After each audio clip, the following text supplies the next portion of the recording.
The man who designed the garden I'm about to visit is the most important figure in French garden design. His name was André Le Nôtre. He was born 400 years ago and followed his father as royal gardener at the Tuileries in Paris. The first garden he was commissioned to make was at Vaux Le Vicomte, 35 miles southeast of Paris. André Le Nôtre spent 20 years as a royal gardener. He also painted and mixed with a group of sophisticated and creative people. So by the time he was called to Vaux Le Vicomte, he was ready. France in the mid-17th century was riven with rebellion and intrigue. The king, Louis XIV, had been on the throne since he was a boy, but had only just taken control of his kingdom. Le Nôtre and this brand new garden would be at the very center of a royal power struggle.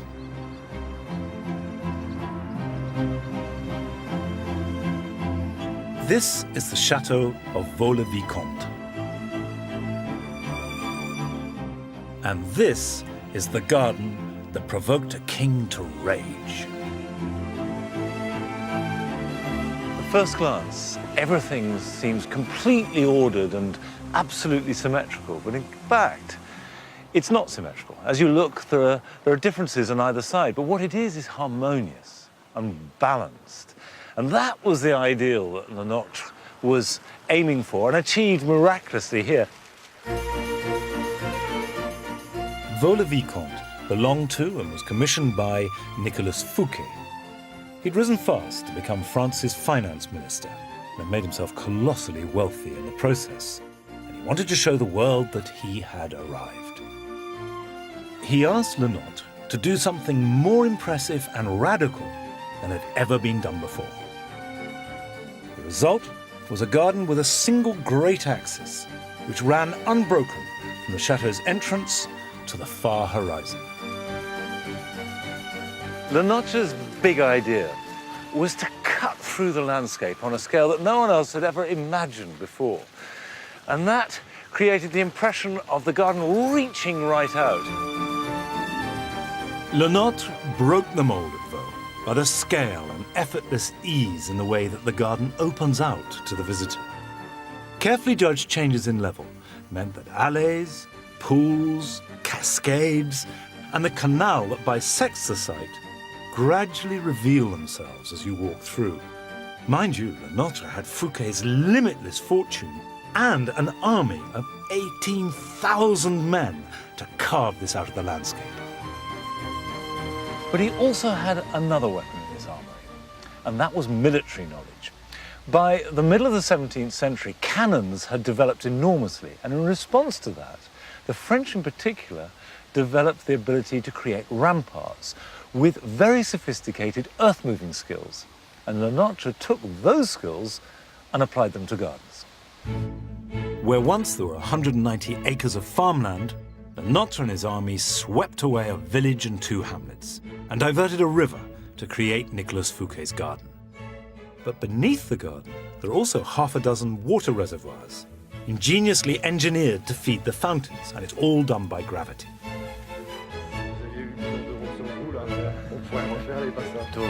Donc je vais vous ouvrir la trappe pour que vous puissiez descendre. Je vous montre.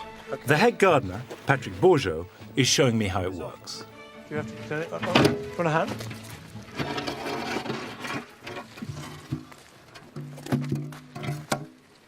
Well, that looks good. Et on descend. Yeah. Descend. Okay, we'll go down.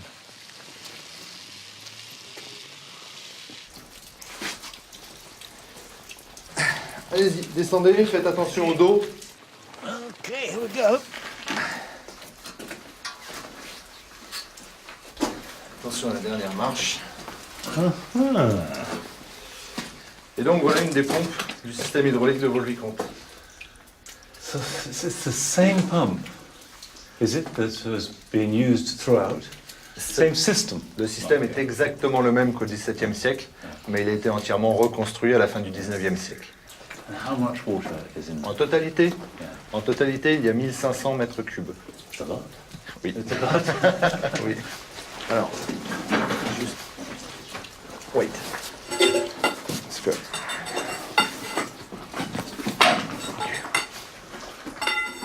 Si vous voulez, on peut la tourner maintenant.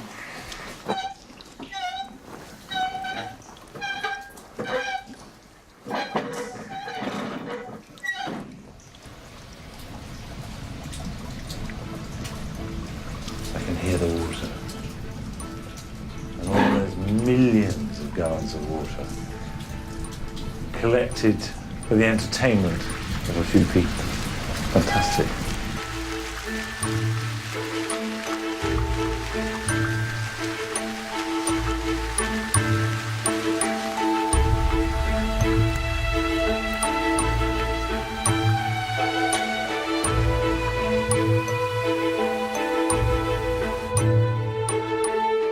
The protected intimacy of the Renaissance garden is thrown open and replaced by vast vistas. Instead of a safe haven, this garden is about scale and ambition. Presided over by a giant brooding Hercules, Vaux Le Vicomte wasn't just a series of outdoor rooms where one might relax, entertain, or even scheme. This was a garden whose scale made it seem like a provocative political act. This is a very masculine garden, and above all, it's a statement of power and wealth. And that fact was to prove to be its undoing. On August the 17th, 1661, Nicolas Fouquet threw a party in the garden to celebrate the completion of the work. 6,000 people were invited, including the 22-year-old King Louis. The guests were bedazzled. There were wonderful fireworks and fountains, and even a specially commissioned play and a ballet. It was a triumph, except for one thing. The king was beside himself with fury at the arrogance of Fouquet, showing that he was richer and potentially more powerful than himself. And just a few weeks later, he had Fouquet arrested and had him sent to prison, where he remained for the rest of his days. Now, Louis didn't stop there. Not only had he got rid of the man, he then proceeded to take everything that everyone had admired so much. He took statues. He even dug up plants. And above all, he took the designers, amongst whom was Le Nôtre. And he said to them, I want this. I want it just as good, if not better. And I want it bigger. And I want it at Versailles.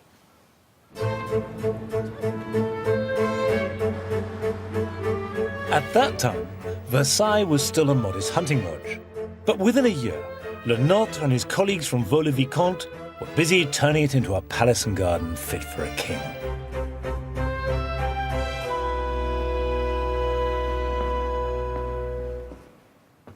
The Hall of Mirrors is the best introduction to the splendor of Versailles. Wow. Light is caught and magnified in over 350 mirrors. And by the time it was finished in 1680, the palace had grown to over 700 rooms.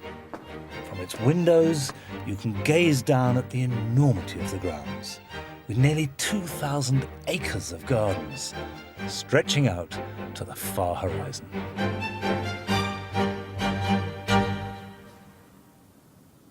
The genius of Le Nôtre was to take what was already here and expand it and transform it. And there was already an avenue running east-west. So he widened it and put in this vast canal, and then with clipped hedges either side of it.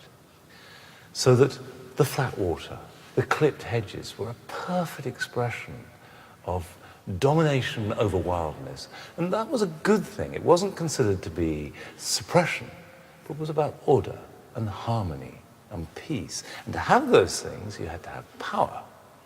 And to have them in a more dramatic way than anyone else in the world meant that Louis XIV, the Sun King, was the most powerful man in the world.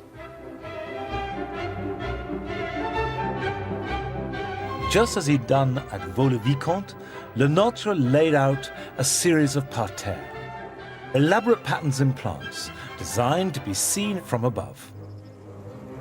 Originally, parterres got their colour from ground glass, broken pots, coloured gravel, but increasingly flowers. And as they poured in from all over the world, more and more were used. And tulips, for example, went from being incredibly precious to being more common. And in fact, there are stories of 150,000 plants coming in, plants being put in overnight, so Louis would wake up and see a new colour scheme, and nurseries made. There's one in the south of France, where exotics would come in and be trialled and grown on to see if they were hardy. And if they were good enough, they came up to Versailles. While the tourists and I battle with our brollies in the wind and the rain, I'm on my way down to the orangerie to see the citrus trees being brought out of their winter quarters. Being Versailles, this was built as the biggest orangerie in Europe.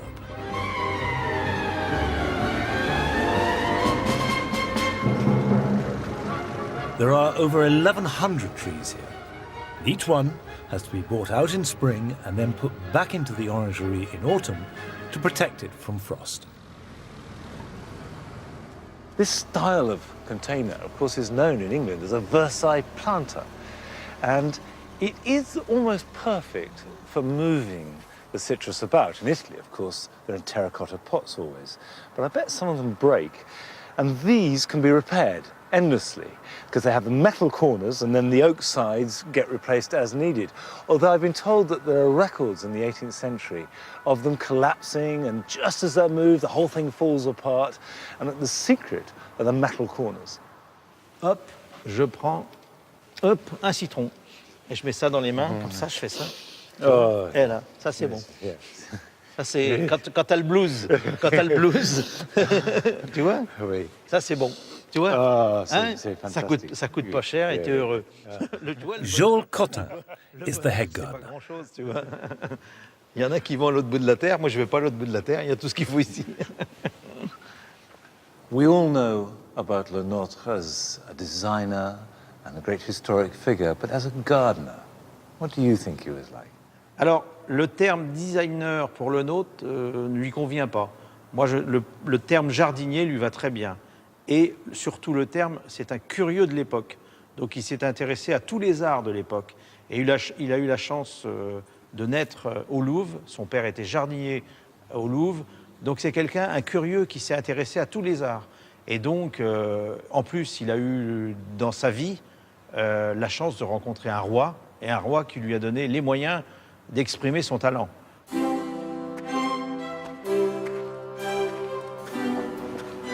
Versailles took everything that had preceded it and exaggerated it. There's just more of Versailles than anywhere else, and it's still a byword for enormity in a garden. And what we see now is not so very different to the 17th century. It would have been full of people because the court had to be here. They had to be observed, and Louis kept his eye on them.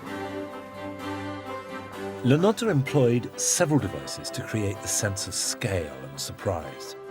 Water was perhaps the most important, which he used in vast reflective pools of light and in a series of extraordinary fountains.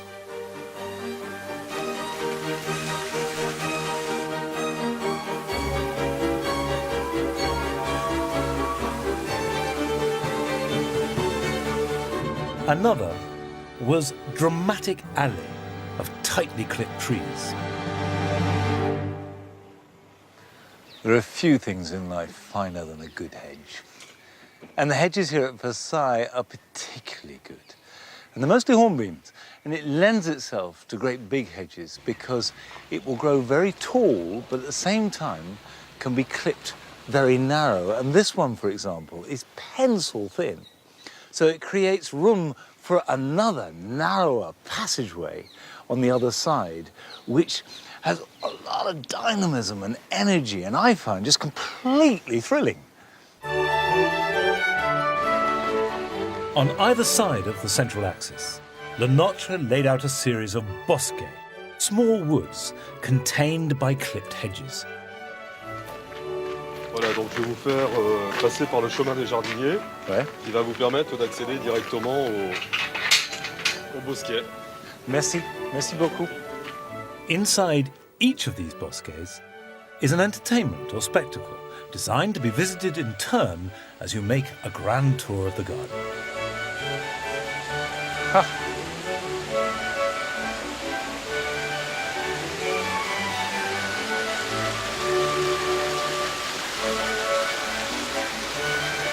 This was Le Notre's last piece of work at Versailles. This is the first time I've seen it. And it's known as the Salle de Bal. It was created as a dance theatre. The cascade merely a backdrop to ballet performances laid on for the court. Le Notre was in his 70s when he created his final Baroque extravaganza. It is fantastically impressive. Although his work was so dramatic, Le Notre himself seems to have been a modest, self-effacing man. Every account of him has a tone of not just respect, but genuine affability. People liked Le Notre. He was, by all accounts, a good and decent man. Just interested in his work, he never sought to aggrandize or glorify himself. And tellingly, he remained the king's friend right up to his death. He died in 1700, leaving little in the way of plans. But gardens in his style would soon be made right across Europe, thanks to one book that I've come to see in the library at Versailles. Now, this book is really important because it spread the word of Le Notre, and it was called La théorie et la pratique du jardinage. And it includes plans and descriptions on how to make parterre, de bosquet, boulingrin, which of course is a corruption of bowling greens, as well as labyrinths, rooms, galleries, cascades, all the elements of the fashionable garden. And the really important thing is it includes a lot of Le Notre's work and disseminated it. It spread it across Europe. And this French formal garden design was enormously influential. And through this book, someone could buy it and say, oh yeah, I like that. I want that. Here we are, a palisade à la Tallien, and then a palisade from Chantilly, and then a theatre from Versailles. The pictures are there, descriptions, and it was really like a textbook on how to make gardens. The book was translated into English and German, and soon there were gardens in the new French style from Blenheim Palace to St. Petersburg.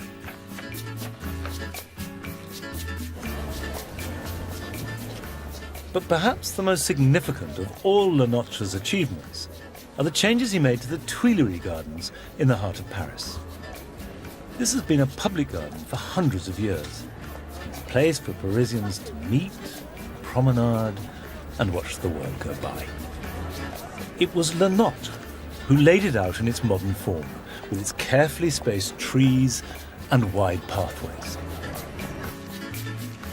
As so often happens, it was the combination of technology and genius that came together, because the graphometer, which is one of these, was invented about 10 years before Le Notre's birth. So by the time he began to use it in his 20s, it was established. And it's a very simple instrument, but it did enable him to have much grander designs than had hitherto been possible.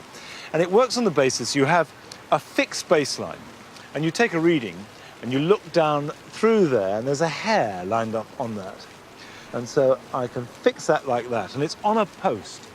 And then you keep that fixed and move round it, and then adjust this off that baseline, look through, take a reading, and the angle between the two can be written down. So you can put that onto a plan, which means that when you give it to your workmen, they can get it exactly right, even if it's a mile away and it's a great long canal or it's a massive avenue. And of course, that with his vision changed everything. With his graphometer in hand and an army of labourers, Le Nôtre was able to cut a central axis running west through the garden and out on beyond its boundaries into what was then open countryside. Originally, this new magnificent vista was named the Avenue des Tuileries. Now, of course, it's called the Champs-Élysées and remains the spine of modern Paris.